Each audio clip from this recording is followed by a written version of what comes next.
Hello everyone, welcome to Education Viz.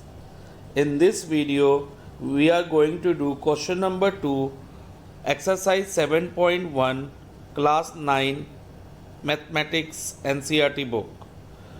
See what is given in the question. Given क्या है question में? Question में हमें given है ABCD is a quadrilateral. Quadrilateral means four-sided figure in which AD is this line segment is equal to BC. Pointer पे बेटा ध्यान देना, AD किसके इक्वल है? BC के. And angle DAB is this angle, DAB this one equal to angle CBA, this one, and this side is equal to this. So this is given to us, and what to prove? Prove क्या करना है? To prove क्या है कि triangle ABD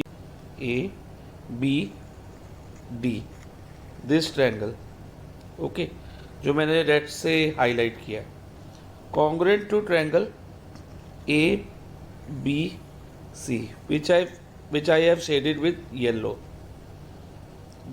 तो हमें इन दो triangle को कॉन्ग्रुएंट प्रूव करना है. एंड सेकेंड पार्ट हमें लाना है BD which is a part of triangle ABD equal to AC which is a part of triangle BAC. ये तो बेटा डायरेक्ट आ जाएंगे बाय CPCT अगर हम इन दो ट्रायंगल को कॉन्ग्रुएंट प्रूव कर देते हैं.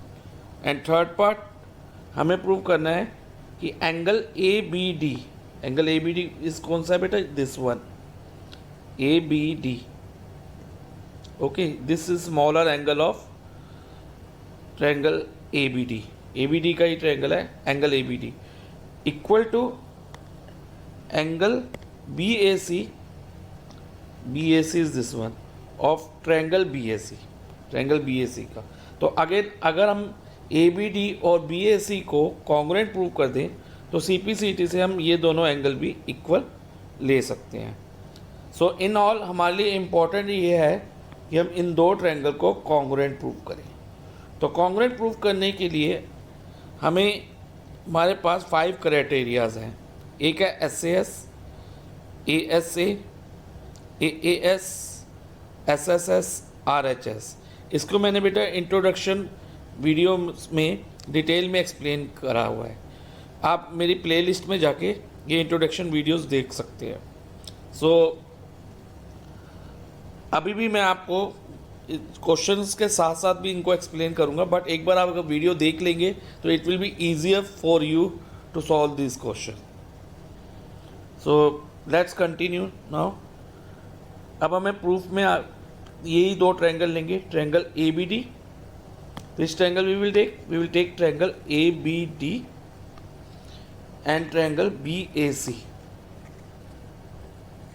इसमें हमें क्या क्या गिवन है? 1 AD इक्वल टू BC, एक तो ये दिया है, and angle DAB equal to CBA, this angle is equal to this. तो ये दो पार्ट तो हमें डायरेक्ट दिए हुए हैं, तो ये तो हम ऐसे ही लिख देंगे as a given. AD equal to BC, okay, AD equal to BC and angle DAB is this angle equal to angle CBA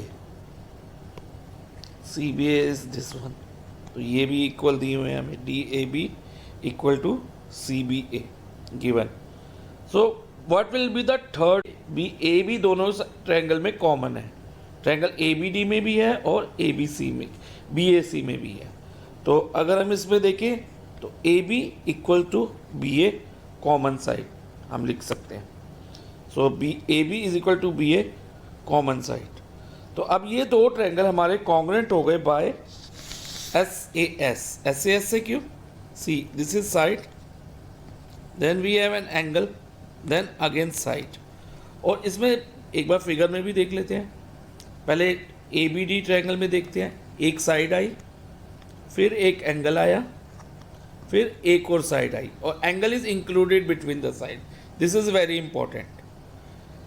जब दो साइड इक्वल हो ना, तो उनके जो एंगल अगर इक्वल आता है थर्ड पार्ट में हमारा, तो वो एंगल इन दोनों साइड के बीच में होना चाहिए, तभी ये कॉन्ग्रेंट होंगे एस से।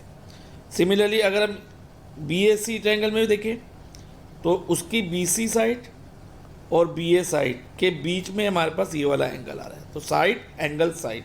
तो एस से triangle A B D and triangle B A C are congruent.